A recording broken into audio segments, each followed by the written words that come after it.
गुप्ता अपने YouTube channel में आपका हार्दिक स्वागत करता हूं। मैं आपको रेंज वाला चैप्टर, डोमेन और रेंज वाला चैप्टर करा रहा था। डोमेन और रेंज में दो पार्ट करा दिए थे, ठीक है। उसकी बेसिक कॉन्सेप्ट, क्या डोमेन होता, क्या रेंज होता है। आज मैं इसका तीसरा पार्ट कराऊंगा। तीसरे पार्ट में range of trigonometrical function, inverse trigonometrical function की डोमेन हम कैसे प्राप्त करेंगे, इस तरह से बताएंगे। अगर कोई दो फंक्शन अपॉन में दे रखे हैं या मल्टीप्लाई में या प्लस में दे रखे हैं तो उन फंक्शनों का डोमेन और रेंज हम किस तरह से निकालेंगे, इस टॉपिक के बारे में बताऊंगा। जिन स्टूडेंटों ने पहले दो पार्ट नहीं देख रखे हैं वो मेरे चैनल की प्लेलिस्ट में जाके पहले दो पार्ट देख लेना, उसके बाद में ये पार्ट देखना। अब आप देखें domain of range of trigonometrical function. Domain क्या होता है स्टूडेंट, ये पहले ही बताया था। डोमेन वो वैल्यू होती है जहां पे फंक्शन डिफाइन होता है। जैसे कोई भी फंक्शन है, y बराबर जैसे हमारा क्या है, साइन एक्स है, ट्रिग्नोमेट्रिकल फंक्शन है, तो x की वो वैल्यू जहां पे साइन एक्स क्या हो, डिफाइन हो, ठीक है। x की वो वैल्यू जहां साइन एक्स डिफाइन हो। साइन एक्स किस जगह डिफाइन होगा, सारे एंगलों पे डिफाइन होता है। तो साइन एक्स की डोमेन हमारे वाले केस में क्या आएगी, वो क्या होगी, रियल नंबर। साइन एक्स की डोमेन कितनी हो गई स्टूडेंट, रियल नंबर। अब हम इसकी रेंज की बात करें, रेंज का मतलब क्या हुआ, रेंज का मतलब हुआ x की वैल्यू यानी कि सारे रियल नंबर पर रखने पे ये साइन x की वैल्यू किन किन क्षेत्र में आएगी, ठीक है। तो हम क्या जानते हैं, साइन x की मैक्सिमम वैल्यू कितनी होती है, +1, और मिनिमम वैल्यू कितनी होती है, -1। तो साइन x के केस में साइन x की वैल्यू जो है, साइन x की वैल्यू 1 से ज्यादा नहीं होती, <1 और -1 से छोटी नहीं होती, इसके बराबर तो हो सकती है। तो यानी कि इसकी जो रेंज आ गई स्टूडेंट वो क्या होगी, -1 से लेके +1, -1 to +1। ये हमारी क्या आ गई, साइन एक्स की रेंज। अगर हम कॉज एक्स की बात करें इसी तरह से, तो कॉज एक्स की जो रेंज होगी वो क्या होगी student, cos x. Cos x की रेंज हमारी क्या होगी, कॉज एक्स का रेंज का मतलब क्या हुआ, पहले हम डोमेन निकालें। कॉज एक्स की डोमेन क्या होगी, एक्स की वो वैल्यू जहां पे कॉज एक्स क्या होगा, डिफाइन होगा। तो x की सारी वैल्यू पर डिफाइन होता है, चाहे कोई 0, 1, 2 कैसी भी वैल्यू ले लें, सब पे वैल्यू पे फंक्शन क्या होता है, डिफाइन होता है। तो डोमेन ऑफ रियल नंबर इसकी क्या आ जाएगी, R आ जाएगी, ठीक है। सारे रियल नंबर पे ये cos x क्या होगा, डिफाइन होगा। और cos x की रेंज की बात करें स्टूडेंट, तो रेंज क्या होगा, ये cos x के केस में भी वैल्यू क्या होती है, बिल्कुल ये cos x का मिनिमम मान जो होता है -1 होता है और मैक्सिमम मान क्या होता है, +1। तो इसकी रेंज कितनी होगी, -1 to +1, ठीक है। अगर हम 10x की बात करें, 10x की डोमेन हम किस तरह से निकालेंगे। अब देखें 10x का साइन कॉस का तो बिल्कुल सिंपल है, ये आपको ध्यान रखनी पड़ेगी टेबल, इससे आगे के क्वेश्चन आपके होंगे। 10x को हम किस तरह से लिख सकते हैं स्टूडेंट, 10x को समझो, 10x बराबर क्या लिख सकते हैं, sine x upon cos x। तो ये फंक्शन कहां डिफाइन नहीं होगा, ये फंक्शन डिफाइन नहीं होगा जहां cos x बराबर 0 हो जाए। अगर cos x का मान 0 हो गया स्टूडेंट, तो sin x बटे कितना हो जाएगा, 0 बराबर ∞। तो 10x फंक्शन डिफाइन नहीं होगा।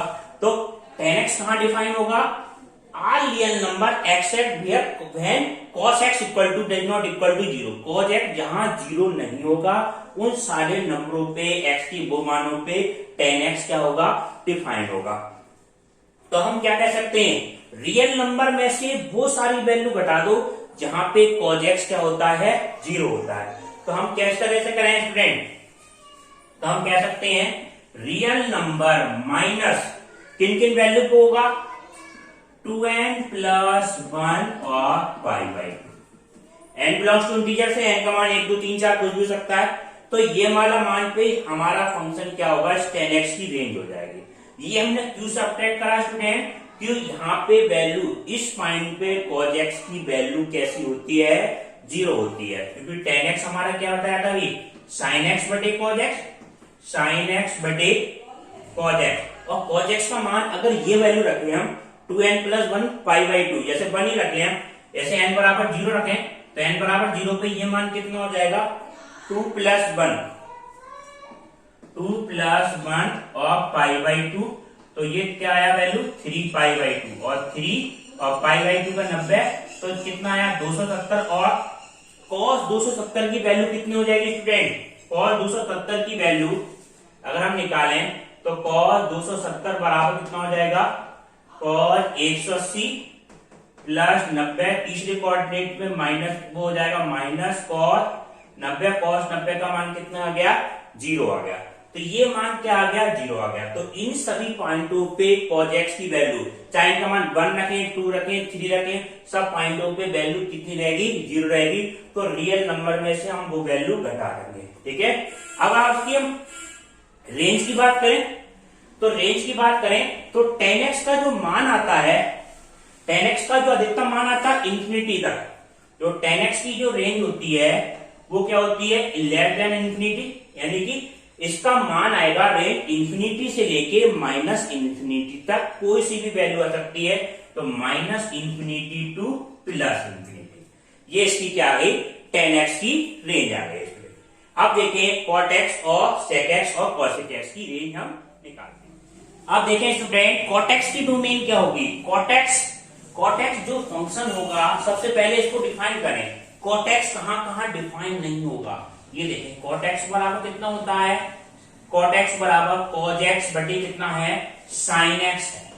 तो डोमेन क्या होती है, x की वो वैल्यू जहां पे फंक्शन डिफाइन होता है वो क्या कहलाता है, डोमेन कहलाता है। अब ये cot x फंक्शन के में क्या आया, cos x बटे sin x आ गया, तो डिनोमिनेटर में sin x है, तो इसका मतलब फंक्शन कहां डिफाइन नहीं होगा, जहां पे x की वैल्यू sin x क्या हो जाए, 0 हो जाए, तो उस फंक्शन पे cot x डिफाइन नहीं होगा, क्योंकि डिनोमिनेटर में, और डिनोमिनेटर में 0 आ जाएगा तो any value of x divided by 0 is equal to कितना, इंफिनिटी, और इंफिनिटी क्यों होगा, फंक्शन डिफाइन नहीं होगा। तो हम वो वैल्यू घटा देंगे रियल फंक्शन में से स्टूडेंट, रियल में से वो वैल्यू घटा दे जहां पे sin x क्या हो, 0 है। तो sin x कहां 0 होता है, sin 0, पाई, 2 पाई, 3 पाई, सारी वैल्यू पर 0 होता है। तो हम इसको जनरल वैल्यू जब निकालते हैं तो वो क्या आती है, n पाई। n पाई का मतलब n की वैल्यू कुछ भी हो सकती है। तो रियल डोमेन इसकी जो फंक्शन आएगी, रियल नंबर में से क्या वैल्यू घटा दी हमने, n पाई। n पाई क्यों घटाएगी, n पाई पे sin x की वैल्यू क्या हो जाएगी, 0 हो जाएगी, और 0 होने की वजह से cot x डिफाइन नहीं होगा। तो डोमेन ऑफ द फंक्शन क्या होगा, रियल नंबर माइनस n पाई। अगर हम इसकी रेंज की बात करें स्टूडेंट, तो रेंज की क्या होती है, cot x की वैल्यू माइनस इंफिनिटी से लेके प्लस इंफिनिटी तक कोई भी वैल्यू आ सकती है। तो इसकी जो रेंज होगी minus infinity two plus infinity होगी। अब देखें नेक्स्ट फंक्शन आपका क्या है, sec x। sec x हमारा क्या है, नेक्स्ट फंक्शन है। तो sec x की अगर हम डोमेन निकालें, तो sec x फंक्शन की डोमेन का मतलब क्या हुआ, x की वो वैल्यू जहां पे sec x क्या होगा, डिफाइन होगा। और sec x बराबर होता क्या है स्टूडेंट, sec x बराबर क्या होगा, 1 अपॉन cos x होता है। तो यानी कि cos x 0 नहीं होना चाहिए स्टूडेंट, cos x 0 नहीं होना चाहिए। तो cos x कहां 0 होता है, 2n प्लस 1 पाई बाई 2 पे cos x क्या होता है, 0 होता है। ये वैल्यू 2n प्लस के 1 और पाई बाई 2 पे वैल्यू क्या होती है, 0 होती है। चाहे n का मान 0 हो, 1 हो, 2 हो, किसी भी वैल्यू हो। तो इस पॉइंट पे, पर्टिकुलर पॉइंट पे cos x क्या होता है, 0 होता है। तो रियल नंबर में से ये वाला वैल्यू हम घटा देंगे, तो वहां पे sec x क्या होगा, डिफाइन होगा। तो उसकी डोमेन क्या हो जाएगी student, r minus 2n plus 1 pi by 2, ये मान आया। ये sec x की क्या आ गई, डोमेन आ गई। रेंज का मतलब sec x का मान किस किस के बीच में लाई करेगा, क्या क्या हो सकता है sec x का मान, ये समझे। तो sec x बराबर क्या होगा, 1 अपॉन cos x है। और cos x की जो डोमेन हमने रेंज क्या बताई थी, 1 अपॉन cos x, इसको बिल्कुल ध्यान से समझना। cos x की डोमेन क्या बताई थी, -1 टू +1। रेंज की बात कर रहे हैं, ये cos x की क्या थी, रेंज, क्योंकि हम रेंज निकाल रहे हैं। तो 1 अपॉन -1 टू +1, तो sec x की हम रेंज निकालेंगे। तो इसको समझो, अगर 1 अपॉन -1 कर रहे हैं तो क्या आ गया, -1 आ गया, ठीक है। और 1 अपॉन 1 कर रहे हैं तो कितना आ गया, +1। ये हो सकती है, इसके बीच की वैल्यू भी हो सकती है स्टूडेंट, -1 और +1 के बीच की सारी वैल्यू हो सकती है। इसके अंदर इनफाइनाइटली रियल नंबर आएंगे, -1 और +1 के बीच में बहुत सारे नंबर होंगे स्टूडेंट, इनफाइनाइटली रियल नंबर। हम बात करें 0.1, बहुत सारे नंबर होंगे जो -1 और +1 के बीच में। अब जैसे हम एक पर्टिकुलर पॉइंट ले रहे हैं 0.01 ले रहे हैं, तो 1 अपॉन कितना आ गया 0.1, पॉइंट हट के बराबर कितना आ गया 10 आ गया। अगर और पॉइंट ले हम student 1 upon 0.01 which is like between -1 to +1, which is divide करेंगे हम 1 अपॉन 0.01 तो कितना आ जाएगा ये 100 आ जाएगा। और छोटी नंबर लेंगे 1 अपॉन ये से हम ये ले 0.00001, जितनी छोटी नंबर लेंगे ये नंबर -1 और +1 के बीच में तो है, हम इसको हम डिवाइड में करना है स्टूडेंट, तो ये क्या माना जाएगा पॉइंट हटा के 0 1 2 3 4 5 ये मान आ गया। तो हम ये देखते जा रहे हैं जितना नंबर हम इसके क्लोज ला रहे हैं, छोटी छोटी वैल्यू से डिवाइड कर रहे हैं, उतना वैल्यू बढ़ती जा रही है। यही कैसे क्या होगा निगेटिव वाले केस में होगा। अगर हम यार इसके पास में चले -1 के पास में तो वो वह निगेटिव में होता चला जाएगा स्टूडेंट, ठीक है, -1 से छोटी। तो इसकी जो रेंज होगी वो क्या होगी, बस क्या क्या नहीं हो सकती आप इसको ध्यान से समझे, जो होगी -इंफिनिटी, इधर -इंफिनिटी से लेके -इंफिनिटी तक हो सकती है रेंज, -इंफिनिटी पे 1 तक, -इंफिनिटी से लेके -1 तक, और फिर 1 से लेके इंफिनिटी तक ये हो सकती है। माइनस किसी भी नंबर से हम डिवाइड करेंगे तो -1 और 1 के बीच में वैल्यू नहीं आएगी, क्योंकि इसी नंबर से तो डिवाइड कर रहे हैं, वही नंबर तो सेम आएगी नहीं, ठीक है। तो -1 और 1 तो आ सकती है, मगर इसकी बीच की नंबर हमारी कोई नहीं आएगी। तो इसकी जो रेंज होगी हमारी क्या होगी -इंफिनिटी टू 1, और 1 पे इस तरह की ब्रैकेट, 1 को हमें क्लोज ब्रैकेट में ये यूनियन 1 से लेके इंफिनिटी तक, 1 से लेके इंफिनिटी तक, इंफिनिटी पे हमेशा इस तरह की ब्रैकेट लगती है, ठीक है स्टूडेंट। तो ये हमारी क्या हो जाएगी sec x की रेंज हो जाएगी। अब आपका क्या आया, ये लास्ट है हमारा cosec x।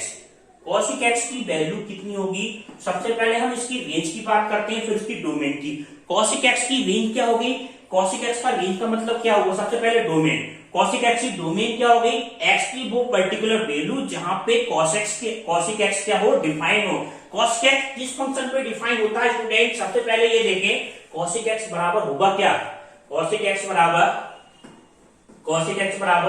1 upon sin x।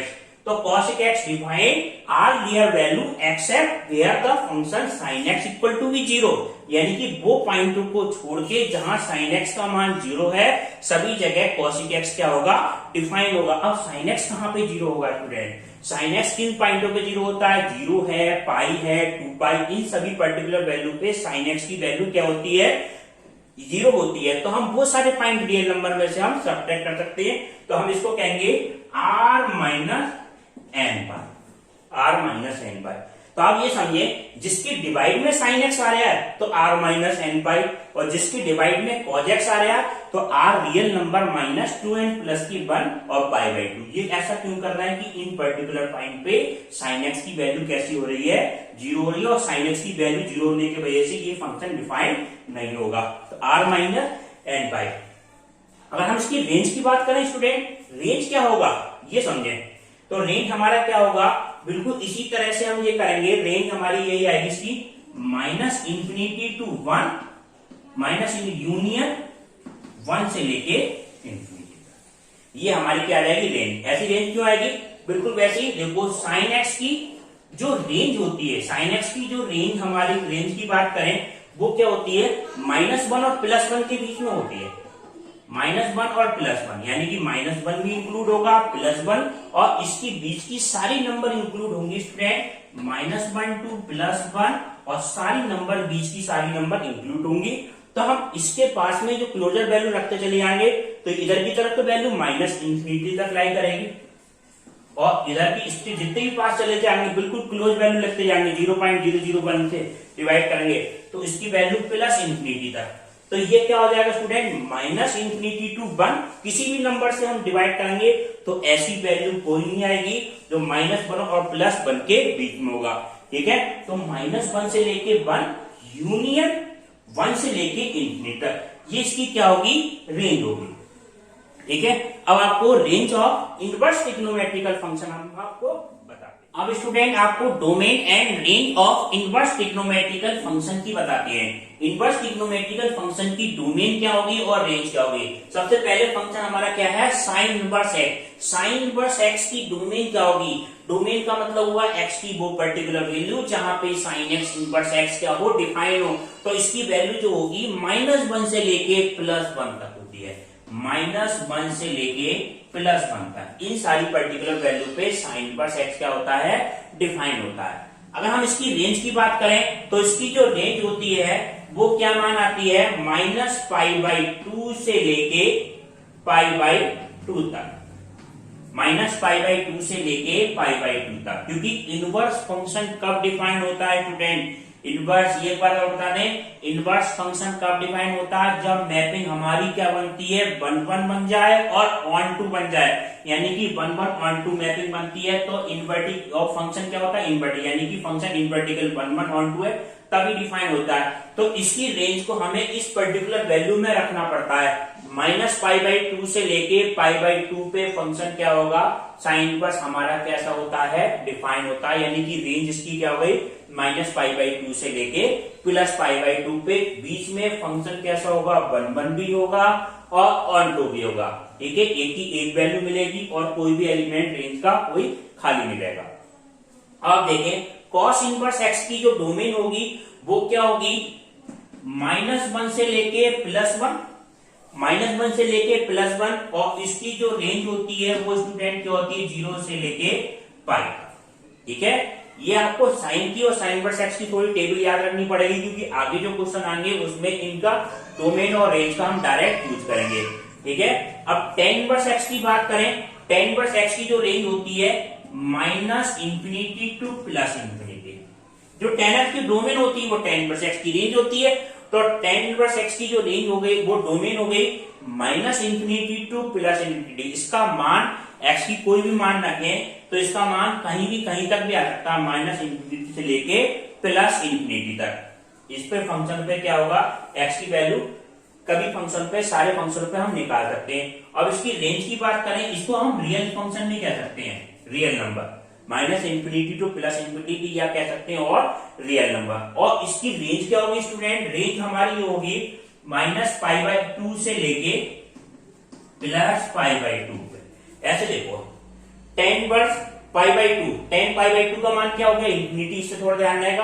और tan -π/2 का मान क्या हो जाएगा, -∞। तो ये याद करने के लिए बता रहे हैं आपको, इस तरह से आप याद रख सकते हैं इसकी रेंज। अब वैल्यू आ गई cot इनवर्स एक्स।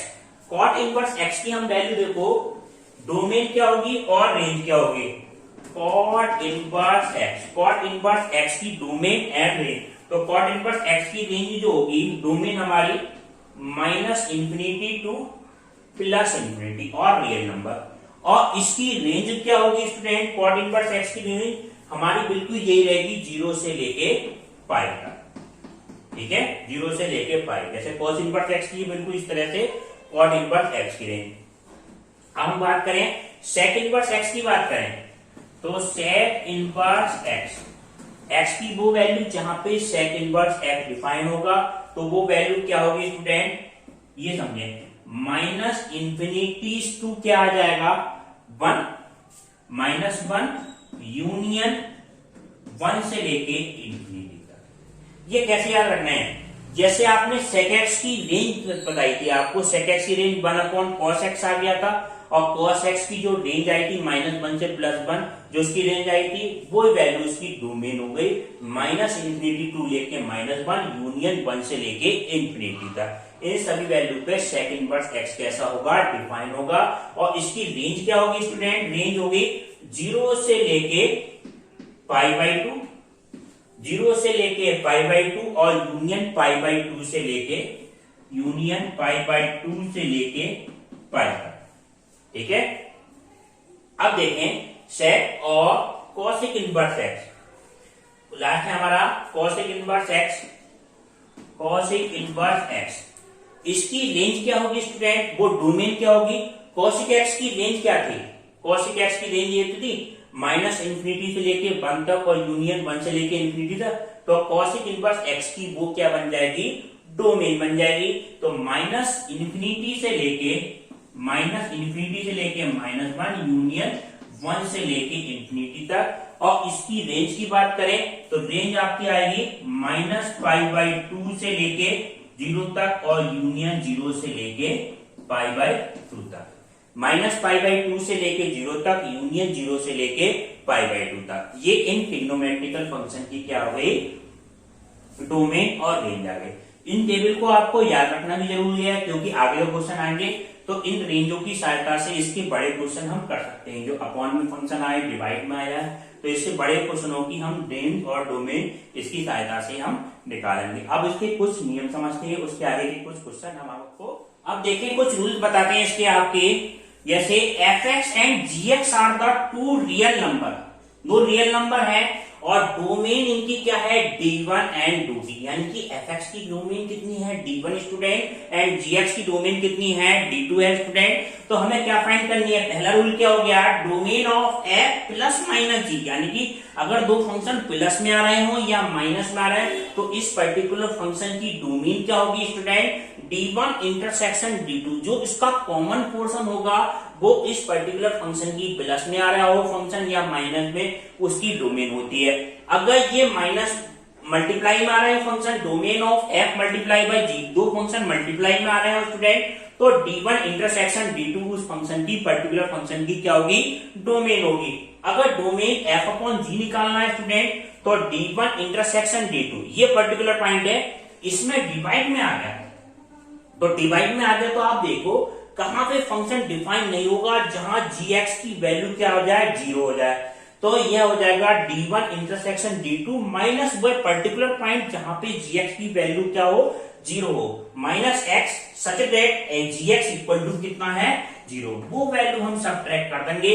तो ये फंक्शन की किस तरह से हम निकालेंगे, अगर फंक्शन प्लस में आ रहा है, माइनस में, मल्टीप्लाई में या डोमेन में आ रहा है। अब इसके कुछ एग्जाम्पल बताते हैं जिससे आपको ये डोमेन आपको और क्लियर हो जाएगी।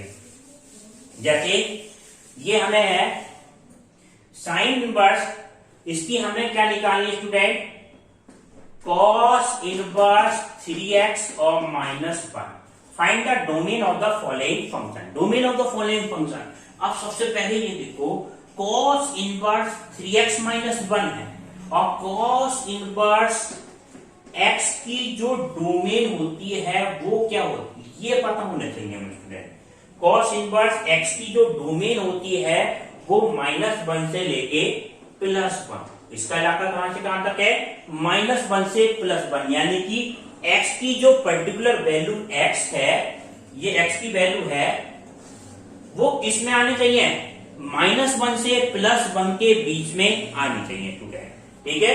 तो 3x -1, 3 नियम के हिसाब से क्या होना चाहिए, 3x -1 का मान क्या होना चाहिए, लेस एंड इक्वल टू भी, लेस एंड इक्वल टू भी कितना है, 1, and greater and equal to कितना हो जाएगा, -1। ये क्यों लिया, जो एंगल आ जाएगा स्टूडेंट वो इसकी डोमेन में तो होगा, डोमेन तो निकालना है उसकी, cos x इनवर्स x की डोमेन कितनी, इसका इलाका क्या है, -1 से लेके 1, तो इससे आगे नहीं आना चाहिए, उससे पीछे नहीं आना चाहिए पर्टिकुलर। इस पर्टिकुलर पॉइंट के लिए, रेंज के लिए, डोमेन के लिए x की वैल्यू हम फाइंड कर लेंगे, वो हमारी क्या कहलाएगी, इस पर्टिकुलर फंक्शन की डोमेन कहलाएगी। तो हम x की वैल्यू निकालने के लिए क्या करें स्टूडेंट, ये 3x -1 है, हमें निकालनी x की वैल्यू। सबसे पहले तो x को कैंसिल करना पड़ेगा, x को कैंसिल करने के लिए दोनों तरफ क्या कर रहे हैं हम, 1 ऐड कर दें, तो -1 प्लस के कितना हो जाएगा, -1 + 1 लेस एंड इक्वल टू कितना होगा, 3x -1 + 1 is greater and equal to 1 + 1, 1 से 1 कैंसिल हो गया, ये कितना आ गया student, 0 is greater and equal to 3x is great less and equal to कितना आ गया, 2। ये वैल्यू आ गई, यहां से यहां तक बिल्कुल सिंपल। अब 3 से हम डिवाइड कर दें, इस टर्म को 3 से डिवाइड कर दें, तो 0 में डिवाइड करेंगे कोई फर्क नहीं, लेस एंड इक्वल टू कितना आ जाएगा, x less and equal to कितना आ जाएगा, 2y5। तो ये पर्टिकुलर वैल्यू आ गई, x की पर्टिकुलर वैल्यू कौन सी आई, 0 से ग्रेटर एंड इक्वल टू भी होना चाहिए या लेस एंड इक्वल टू भी 2y3 होना चाहिए। तो domain of the following function क्या हुआ student, domain of the following function हमारा क्या आ जाएगा, डोमेन ऑफ f बराबर कितना हो जाएगा, 0 को इंक्लूड करना है तो इस तरह की ब्रैकेट लगेगी, 0 से लेके 2/3 तक। ये आपका क्या आ जाएगा, final answer. Domain of this function equal to be 0 से लेके 2/3। अब देखें नेक्स्ट क्वेश्चन। नेक्स्ट क्वेश्चन आपका ये है, domain, find the domain of sine inverse 2x। ये वैल्यू हमें निकालनी है, domain of sine inverse 2x। Find the domain of the following function. अब देखें साइन इनवर्स x की डोमेन क्या बताई थी स्टूडेंट? साइन इनकी डोमेन हमें, एक्चुअल डोमेन हमें पता होनी चाहिए, ये टेबल हमें लर्न होनी चाहिए। तो साइन इनवर्स x की डोमेन जो बताई थी, इसका इलाका क्या है x का, -1 से लेके +1 तक। ये इसका क्षेत्र है, साइन इनवर्स x का इलाका है। अब यहां पे क्या वैल्यू आ रही है, 2x। ये मान कितना है, 2x। तो ये 2x का मान 1 से लेस होना चाहिए, बराबर, और -1 से ग्रेटर या इक्वल टू होना चाहिए। तो 2x is less and equal to 1 and greater and equal to be -1। Then find the value of x। Find the value of x क्या करेंगे हम, प्रत्येक टर्म को किससे डिवाइड कर दें, 2 से डिवाइड कर दें। तो ये आपकी वैल्यू क्या आ जाएगी, -1/2 लेस एंड इक्वल टू कितना हो जाएगा, x is less and equal to be 1/2। तो इसकी वैल्यू क्या आ गई स्टूडेंट, तो साइन इनवर्स 2x की डोमेन क्या आ गई, उसके लिए पर्टिकुलर पॉइंट आया। तो domain of sine inverse 2x equal to कितना आ जाएगा, यह फंक्शन -1/2 टू 1/2। ठीक है, ये आपका क्या आ जाएगा, फाइनल आंसर आ जाएगा। अब आप देखें नेक्स्ट क्वेश्चन। नेक्स्ट क्वेश्चन आपका क्या है, tan इनवर्स की x की बात करें student, tan inverse 2x plus के 1। Find the domain of this number, tan inverse 2x plus के 1। तो tan इनवर्स x की डोमेन क्या होती है, ये ठीक हो आप पहले। तो tan इनवर्स x की डोमेन हमारी क्या होगी, -∞ टू, tan इनवर्स x की जो डोमेन होती है -∞ टू +∞। x की वैल्यू कुछ भी हो, -∞ से +∞ तक। तो यहाँ x की जगह वैल्यू कितनी है, 2x प्लस के 1। tan इनवर्स x का इलाका बहुत बड़ा, -∞ से लेके +∞, कोई भी वैल्यू हो सकती है। तो 2x प्लस के 1 less and equal to be 1, वो less and equal to be infinity and greater and equal to be -∞। इनके बीच में आना चाहिए। तो हम इसमें क्या करें, इंफिनिटी में हम 1 वैल्यू छोड़ दें, इंफिनिटी तो बहुत बड़ी वैल्यू होगी, 1 छोड़ दें तब भी कोई फर्क नहीं पड़ता। किसी नंबर से हम डिवाइड कर दें तब भी कोई फर्क नहीं पड़ेगा, 1 जोड़ेंगे, इंफिनिटी प्लस 1। तो ये क्या आएगा, इंफिनिटी प्लस 1 बराबर इंफिनिटी, या इंफिनिटी -1, इन तब भी इंफिनिटी होगा। तो ये वैल्यू क्या हो जाएगी, -∞ to infinity 2x less and equal to be infinity. अब किसी नंबर से हम पर्टिकुलर नंबर से डिवाइड कर दें तब भी कोई फर्क नहीं पड़ता इंफिनिटी में। तो ये क्या हो जाएगा, -∞ टू x का मान less greater and equal to -∞ less and equal to be infinity. इसके बीच में होगा -∞ से +∞। तो range of the following function tan inverse 2x plus के 1। तो इसका डोमेन हम निकालना है। तो domain of tan inverse 2x plus के 1 कितना होगा स्टूडेंट, -∞ टू +∞। ये आपका क्या आ जाएगा, फाइनल। इसको हम रियल नंबर भी कह सकते हैं। ठीक है स्टूडेंट, अब आप देखें नेक्स्ट क्वेश्चन। नेक्स्ट क्वेश्चन आपका क्या है स्टूडेंट, जैसे एक अपॉन वाले नियम को बताते हैं आपको। जैसे दो पर्टिकुलर फंक्शन आ जाए तो उसको अपॉन के नियम से हम इस तरह से करेंगे। जैसे कोई फंक्शन हमारा मान लो ये है sine inverse x upon x, ये फंक्शन क्या मान लो f(x), और ये फंक्शन आप क्या ले लिया हमने, g(x). f(x) and g(x) are the two real number. ये भी नियम बताया था, दो पर्टिकुलर फंक्शन हो तो जो इसकी डोमेन होती है इंटरसेक्शन ऑफ डोमेन f1। यहाँ पर मान लो इसकी डोमेन कितनी है, d1 स्टूडेंट, और इसकी डोमेन कितनी है, d2। तो इस पर्टिकुलर फंक्शन की डोमेन हम किस तरह से निकालेंगे, d1 इंटरसेक्शन d2 माइनस वाट, माइनस क्या होगा, where the function is not defined, यानी कि x की वैल्यू क्या नहीं होनी चाहिए, 0 नहीं होनी चाहिए, बस डिनोमिनेटर में x does not equal to be 0। तो ये इसकी क्या होगी, डोमेन। अब देखो d1 क्या है, d1 क्या है, साइन इनवर्स x की डोमेन। तो साइन इनवर्स x की डोमेन कितनी होगी स्टूडेंट, ये तो बिल्कुल सिंपल है, -1 से लेके +1 तक इसकी क्या होती है, डोमेन होती है। -1 से लेके -1 से +1, और इसकी डोमेन d2 की डोमेन क्या होगी, x is define every real number, कहीं से कहीं तक भी चले जाओ, 1 2 3 4, तो ये क्या होगी, रियल नंबर।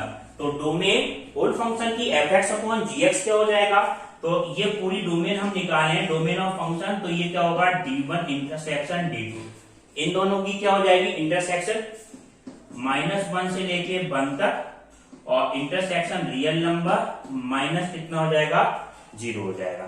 ठीक है, 0 पर्टिकुलर पॉइंट है, तो ये आपका क्या आ जाएगा domain of sine inverse x बटे एक्स। ठीक है स्टूडेंट, अब आप देखें next question.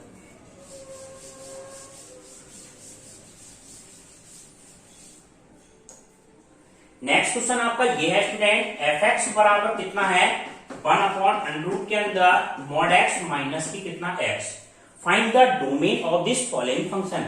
What is domain, domain is the function where f x is defined, जहां एफ एक्स फंक्शन डिफाइन होता है एक्स की वो पर्टिकुलर वैल्यू जहां पे एफ एक्स क्या हो डिफाइन हो। अब एफ एक्स कहां डिफाइन नहीं होगा, जब ये वैल्यू क्या आ जाए स्टूडेंट मॉड एक्स के अंदर 1/√, के अंदर 0 नहीं आना चाहिए √, और ये वैल्यू क्या होनी चाहिए ग्रेटर एंड इक्वल टू भी 0 नहीं, नेगेटिव भी नहीं होनी चाहिए। तो किस पर्टिकुलर वैल्यू पर फंक्शन डिफाइन होगा स्टूडेंट, ये वैल्यू आएगी आपकी mod x, function f x is defined mod x minus x is greater and equal to भी 0, जहां पे मॉड एक्स माइनस एक्स का मान ग्रेटर हो और इक्वल टू भी 0 हो, वहां पे एफ एक्स कैसा होगा डिफाइन होगा। ठीक है, अब देखो f x mod x is greater and equal to भी एक्स, ऐसे कौन से पॉइंट होते हैं जहां पे मॉड एक्स की वैल्यू एक्स से ग्रेटर होती है। अब सोचो एक्स की वैल्यू मॉड एक्स की वैल्यू एक्स से ग्रेटर, तो वो सारे रियल वो निगेटिव नंबर तो होंगे स्टूडेंट, जैसे ये समझो 0 1 2 3 4 -1 -2 -3 -4, ये सारे नंबर। अब देखो मॉड हम -2 लें, मॉड में -2 बराबर कितना आता है प्लस का 2 हो जाता है, जो कि किससे है अपनी ओरिजिनल नंबर -2 से ग्रेटर है। तो निगेटिव में मॉड के जो नंबर होंगे अपनी ओरिजिनल वैल्यू से क्या होंगे ग्रेटर होंगे। पॉजिटिव वाले में तो इक्वल टू के जाते हैं, मगर निगेटिव वाले केस में जितने भी नंबर होंगे सारे क्या होंगे ग्रेटर होंगे। ठीक है, इसमें साइन क्या लगेगा, ये इक्वल टू का भी नहीं लगेगा, क्योंकि इक्वल टू होने से क्या हो जाएगा 1/0 वो इंफिनिटी हो जाएगा, केवल क्या लेंगे हम ग्रेटर वाला लेंगे। तो मॉड एक्स ग्रेटर कहां होता है स्टूडेंट, जहां पे एक्स की वैल्यू कैसी हो नेगेटिव। तो नेगेटिव नंबर कहां से कहां तक होते हैं -इंफिनिटी से लेके कहां तक आ सकते हैं 0 तक आ सकते हैं, मगर 0 को हमें नहीं लेना, तो 0 पे क्लोज ब्रैकेट लगा देंगे। तो इसकी डोमेन क्या होगी स्टूडेंट, डोमेन हमारी क्या हो जाएगी -इंफिनिटी टू कहां तक आएगी पर्टिकुलर वैल्यू 0 तक, 0 से आगे नहीं बढ़ना है और 0 को भी इंक्लूड नहीं करना है, इस तरह की ब्रैकेट लगेगी। तो ये आपका फाइनल आंसर आ जाएगा डोमेन ऑफ एफ एक्स बराबर क्या हो गया -इंफिनिटी टू 0। ठीक है, अब आपको नेक्स्ट क्लास इसके अगले पार्ट में कराएंगे स्टूडेंट। अगर वीडियो अच्छी लगी हो तो वीडियो को लाइक करना, शेयर करना तथा चैनल को सब्सक्राइब करना। वीडियो देखने के लिए धन्यवाद।